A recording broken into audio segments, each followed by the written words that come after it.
Good morning students. तो बेटे आज हम हाइड्रोजन स्पेक्ट्रम के बारे में पढ़ेंगे, ठीक है। हाइड्रोजन स्पेक्ट्रम में क्या है, इफ इलेक्ट्रॉन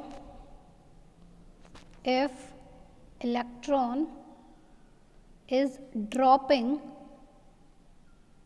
फ्रॉम, देखो जो स्पेक्ट्रम होता है ना वो क्या है, एक स्टेट से दूसरे स्टेट में जब इलेक्ट्रॉन जाता है तो वो कुछ एनर्जी रेडिएट करता है। यहाँ पे ना स्पेक्ट्रम का मतलब है कुछ स्पेक्ट्रल लाइंस निकल के आएंगे, उसके एब्जॉर्प्शन स्पेक्ट्रा के लिए भी, उसके एमिशन स्पेक्ट्रा के लिए भी। तो हमें यहाँ पे उन लाइंस से रिलेटेड ही बात करनी है, ठीक है। तो क्या है, if electron is dropping from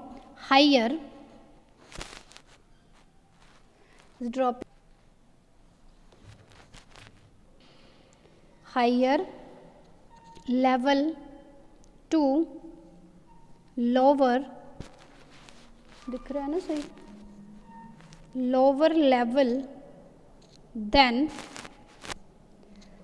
this gives rises to electromagnetic radiations और फोटॉन्स। मैंने तुम्हें बताया था dropping from higher level to lower level कि मान लो ये हमारे पास दो लेवल हैं E1 एंड E2, ये हमारे पास हायर लेवल है।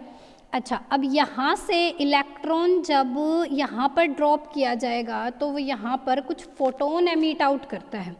तो यहाँ पे क्या है, gives rises to electromagnetic radiations, या फिर वो इलेक्ट्रोमैग्नेटिक रेडिएशंस की फॉर्म में क्या आते हैं, फोटोन्स आते हैं।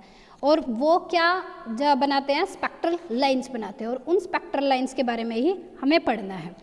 फोटोन और स्पेक्ट्रल लाइंस यानी कि वो लेवल्स पे बनाता है। लेवल कौन से हैं, लेवल्स हमारे N से रिप्रेजेंट करेंगे, 1 2 3 and so on, 1 2 3 and so on. और लाइंस कैसे बनेंगी, स्पेक्ट्रल लाइंस बनेंगी। लाइंस कैसे बनेंगी, हाउ मेनी स्पेक्ट्रल लाइंस, वो डिपेंड करेगा हमारा उस जो भी हमारे पास वो एटम लेंगे, जैसे हमारे पास सोडियम का लेंगे, हमारे पास हाइड्रोजन का लेंगे, तो वो उन पे डिपेंड करेगा। तो क्या है, हाउ मैनी स्पेक्ट्रल लाइंस, ये डिपेंड करेगा स्पेक्ट्रल लाइंस। तो हाइड्रोजन जो लैंप होता है वो वाइट लाइट का होता है, ये आपने एक्सपेरिमेंट भी किया होगा। हाइड्रोजन लैंप, सोडियम लैंप हमारा येलो लाइट का होता था, ठीक है। जो वाइट लाइट वाला जो हाइड्रोजन लैंप होता है वो कॉम्बिनेशन होता है बेटा। वाइट लाइट में क्या है, हमारे 7 कलर्स होते हैं, कॉम्बिनेशन ऑफ ऑल लाइट्स, ठीक है। हाइड्रोजन लैंप हमारा कैसा होता है, वाइट लाइट का, और सोडियम लैंप हमारा कैसा होता है, येलो लाइट का। तो अब हमें इसमें क्या करनी है, स्पेक्ट्रम से रिलेटेड बात करनी है। क्या बनेगा स्पेक्ट्रम, स्पेक्ट्रम क्या है, लार्ज नंबर ऑफ, जो हमारी स्पेक्ट्रल लाइंस बनेंगी ना जितनी भी ज़्यादा, वो एक साथ जब हमारे पास एक फॉर्म में अरेंज हो जाएंगी उसे हम क्या बोलेंगे, स्पेक्ट्रम बोलेंगे। तो क्या है, large number of spectral lines together will give rise to spectrum।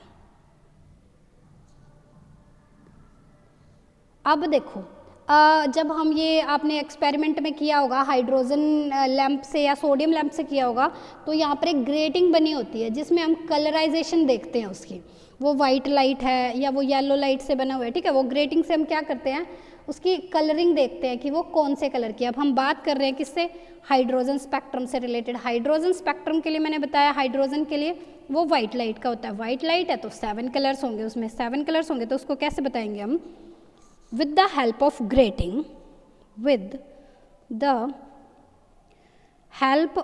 grating, we see colorization white light बोल दो या 7 कलर्स white light। इसको क्या लिख सकते हैं, इसको ऐसे लिख लो, composed of 7 colors, 7 colors, ठीक है।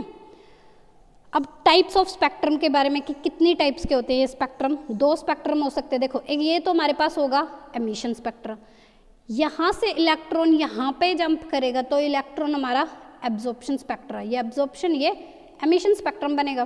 तो स्पेक्ट्रा हमारे 2 ही टाइप के बन सकते हैं, या तो लोअर से हायर में जंप करे या हायर से लोअर में जंप करे। तो हमारे पास टाइप्स ऑफ स्पेक्ट्रम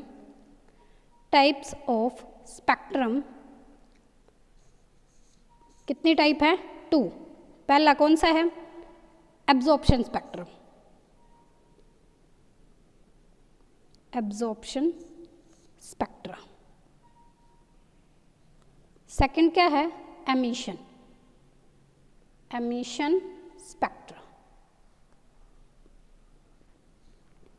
ठीक है भाई। एब्जॉर्प्शन स्पेक्ट्रा क्या है? अब देखो एब्जॉर्प्शन स्पेक्ट्रा अपर लेवल से लोअर लेवल में आना है। एमिशन स्पेक्ट्रा क्या है? एमिशन स्पेक्ट्रम क्या है? ये तो एमिशन है ना, अपर से लोअर में। हाँ, लोअर से अपर में जाना है तो absorption.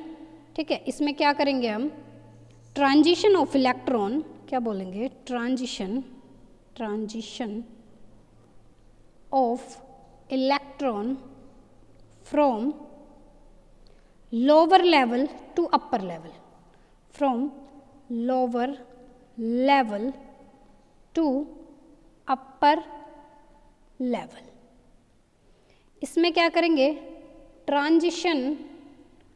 Transition of electron from upper level to lower level, upper level to lower level.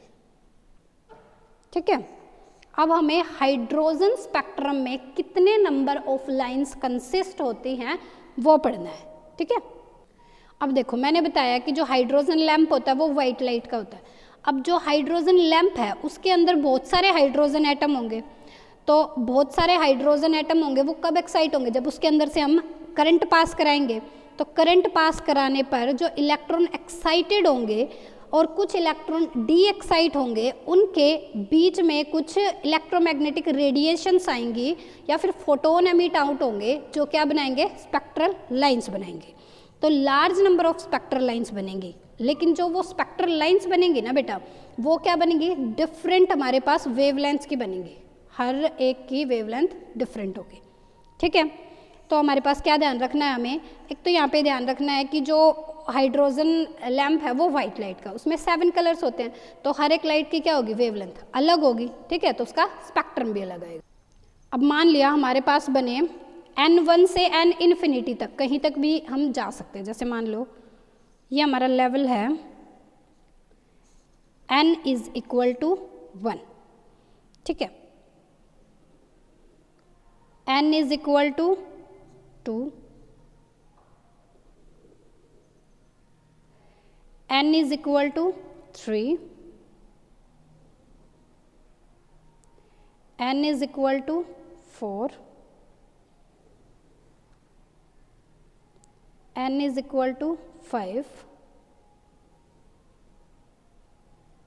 N is equal to 6। इसी तरह कहाँ तक जा सकती हैं ये? N is equal to infinity तक। ठीक है, अब ये पहले तुम पढ़ के आए होगे कि जो फर्स्ट ग्राउंड स्टेट की जो एनर्जी होती है वो 13.6 इलेक्ट्रोवोल्ट होती है, फिर हमारी क्या है 3.4 इलेक्ट्रोवोल्ट, फिर हमारी क्या है -1.51 electronvolt, -0.85 electronvolt, -0.544 electronvolt, -0.378 electronvolt and something. ठीक है, ऐसे चलती जाएंगे। अब जो इलेक्ट्रॉन हमें लेना है ना, और उसके लिए जो स्पेक्ट्रा निकालना है, जब हमारा इलेक्ट्रॉन इन्फिनिटी से N1 पे जंप करता है और ये इस तरीके से स्पेक्ट्रल एक बनता चला जाता है,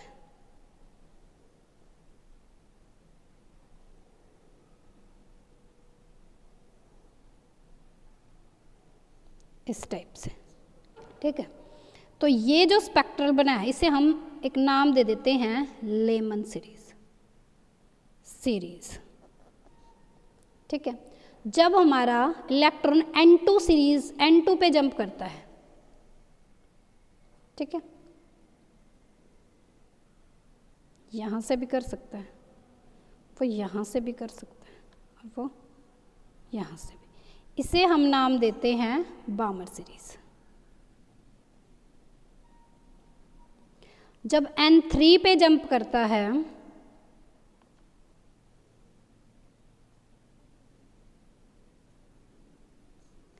ये होती है पास्चन सीरीज, पास्चन सीरीज।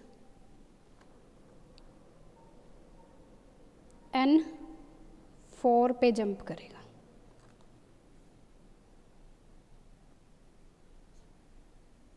ये होती है ब्रैकेट सीरीज।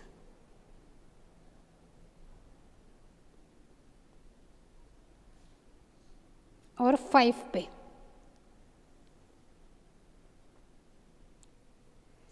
इसे बोलते हैं fund series, P fund series. ये हमारी सीरीज है। अच्छा, इन्फिनिटी पर देखो कम हो रही है तो यहाँ पर कितनी हो जाएगी, 0 इलेक्ट्रोवोल्ट। ठीक है, ये एनर्जी हो जाएगी।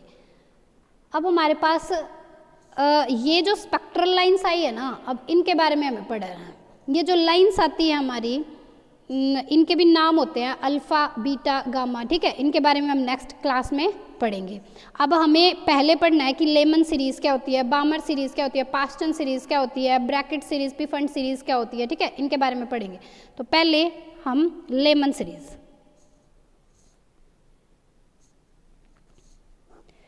जिसमें ट्रांजिशन हमारी स्टॉप हो जाए कहाँ पे, n इज इक्वल टू 1 पे। सारी ट्रांजिशन कहाँ पे आके स्टॉप हो रही है, n इज इक्वल टू 1 पे। इसको लिख सकते हैं ऑल ट्रांजिशन कहाँ पे स्टॉप होंगी, will stop at n is equal to 1। तो हम ऑब्जर्व क्या करते हैं, जो ट्रांजिशन स्टार्ट हो रही है या फिर एंड हो रही है वो n इज इक्वल टू 1 से हो रही है। तो अगर तो ये स्टार्ट होगी n इज इक्वल टू 1 से, क्या होगी, ये स्टार्ट होगी तो बनाएगी ये एब्जॉर्प्शन स्पेक्ट्रा।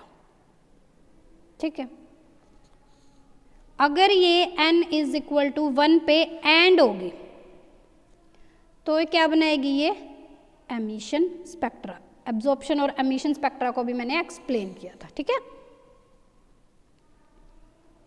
अब इस सीरीज की अपनी फ्रीक्वेंसी होगी, तो वो क्या होगी, फ्रीक्वेंसी। इसके लिए तो फ्रीक्वेंसी क्या होगी, फ्रीक्वेंसी क्या होती है, 1 में लैम्डा, किसके इक्वल होता है, वेव नंबर के। और ये किसके होता है, म्यू बाय सी। म्यू क्या है, फ्रीक्वेंसी।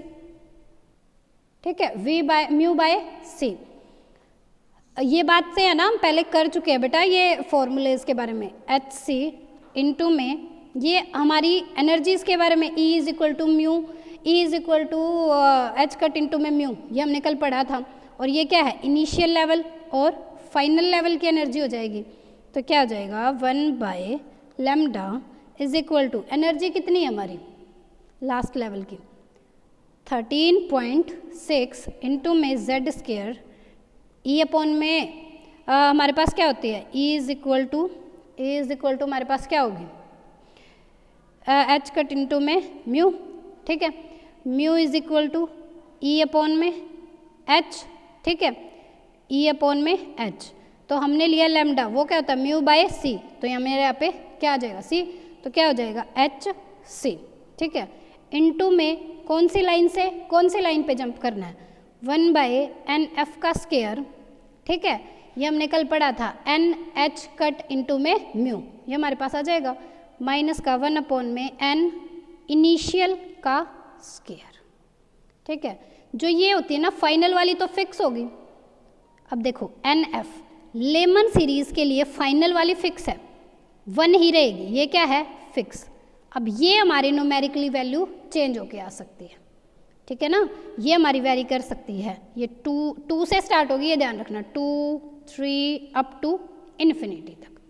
ठीक है, तो अब हमारा क्या हो गया, इसको हम कैसे लिख सकते हैं बेटा, एक सेकेंड, कैसे लिखेंगे, 1 में लैम्डा इज इक्वल टू, जो ये है आर इन्फिनिटी इंटू में जेड स्क्वायर, ये फिक्स है, 1 है, मतलब अभी हमने लिखा क्या था, सॉरी, हमने लिखा ये हमारी फिक्स है, ये 1 है, तो ये पूरा क्या हो गया 1, इसको इतनी टर्म को मैं क्या बोल दूं, आर इन्फिनिटी, कुछ कांस्टेंट, क्योंकि ये भी कांस्टेंट होता है, ये भी कांस्टेंट, ये एक कांस्टेंट नंबर है, तो इस पूरे को मैं कांस्टेंट लिख सकती हूँ। ठीक है, वो मैंने आर इन्फिनिटी इंटू में जेड स्क्वायर, अच्छा ये मेरा फिक्स है, ये 1 है, तो इसकी जगह मैं पूरे की जगह क्या लिख लूँ 1। ठीक है, तो ये अब क्या बच गया, 1 में एन आई का स्क्वायर। इतनी बात क्लियर हुई। यहाँ पे बता भी सकते हो कि जो आर इन्फिनिटी वो हमने किसके इक्वल लिया है, 13.6 इंटू में एच सी।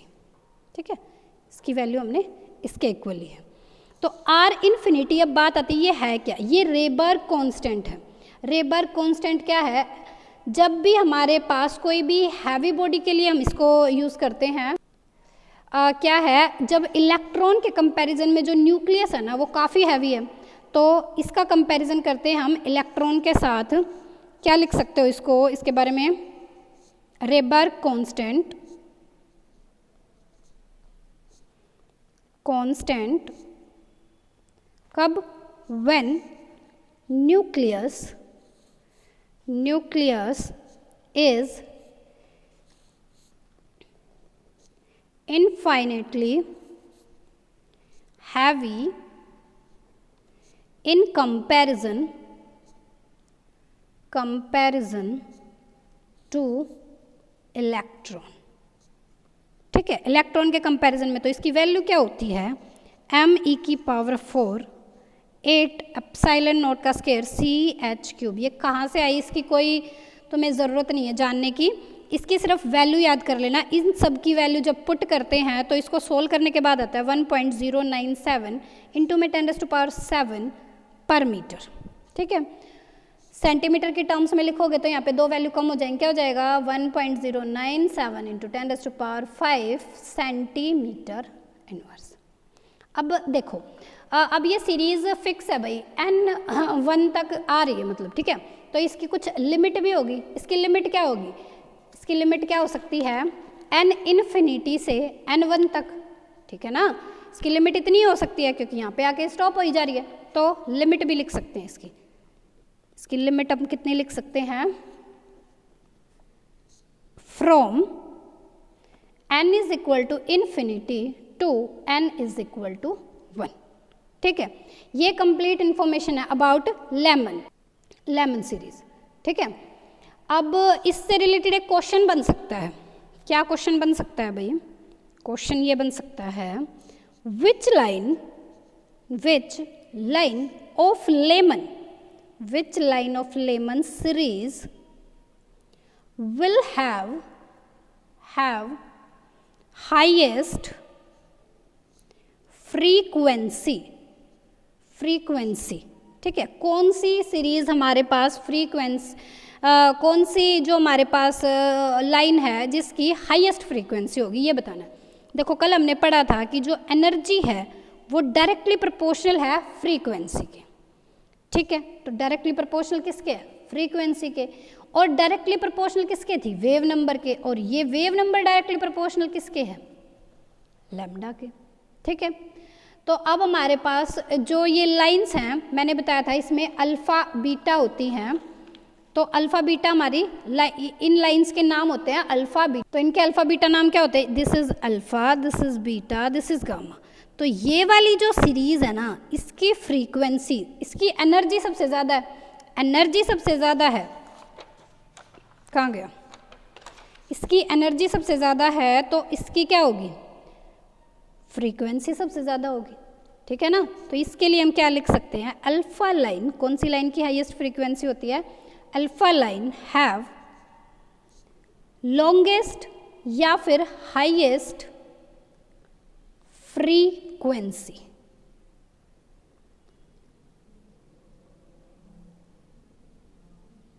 ठीक है, तो बेटा यहाँ तक ही आज इसमें करना, ठीक है। इसके आगे का मैं कल बताऊँगी। चलो ठीक है, ओके, थैंक यू।